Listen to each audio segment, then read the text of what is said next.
Благодаря, председателе. Почитувам председателе, почитувам градоначелник, почитувани колеги съветници. И аз предлагам точка брой 11, предлог програма за изменување на програмата за уредување на градежно земјиште во општина Гевгелија да се симне од дневен ред.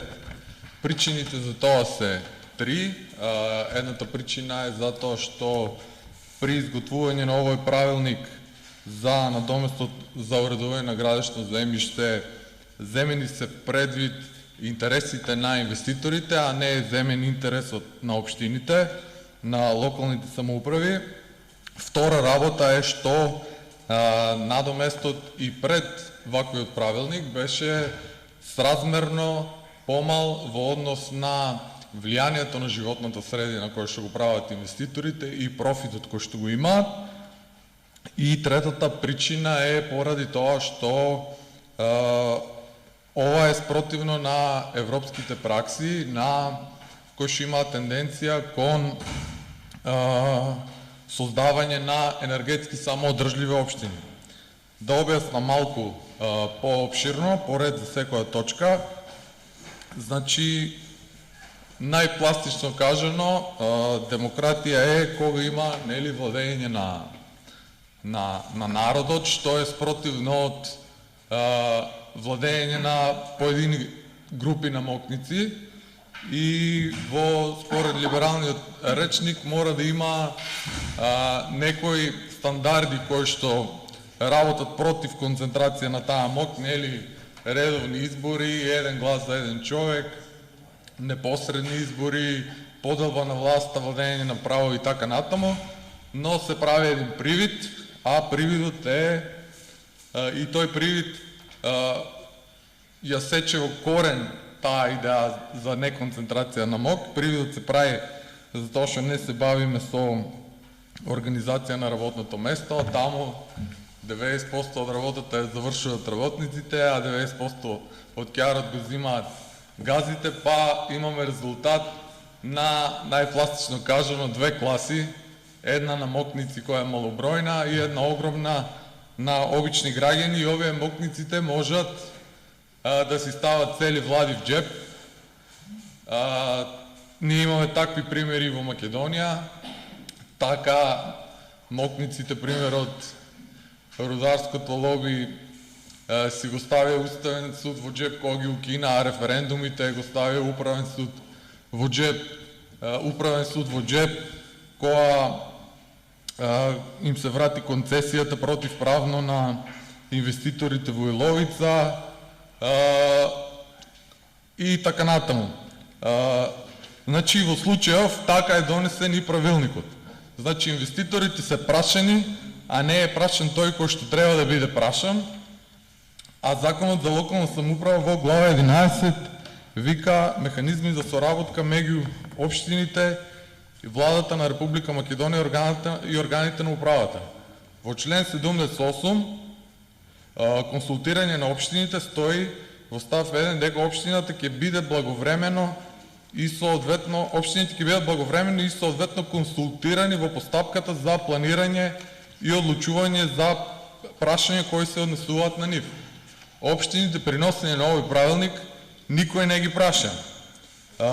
Дополнително член 80 вика владата соработува со општините за прашање што се од нивен интерес, и тоа за законите што се однесуваат на општините. Ова е подзаконски акт, правилникот, кога мора да не консултираат за закон, тогаш нонсенс да не прашаат за правилник, и дополнително за изворите на финансирање на надлежности на општината. Тука со овој правилник се удира директно во изворите на финансирање на општината, а ние не сме консултирани, и дополнително Законот за локална самоуправа член 87 вика дека Сдружение на општини дури може и да инициира промена на закони, но во случајов општините не се консултирани, а консултираните се само инвеститорите. Вториот проблем е тоа што надоместокот и пред да се донесе овој правилник беше и онака мал. Значи, секој инвеститор кој што инвестира во обновливи извори на енергија си го плаќа тој еднократен надоместок без проблем колкав и да е, затоа што они повеќе кратно си го наплаќаат тој надоместок од производство на енергија од обновливи извори на енергија, затоа што тие се неограничени. Ветерот нема, например, да застане, а штетата што ја прават по околината е значителна. Значи има сечена дрва, има уништување на локални патишта, има промена на локални патишта, има пореметување во флора и фауна. Или накратко, тие со еднократен надомест добиваат право на траен профит и трајно пореметување на животна средина.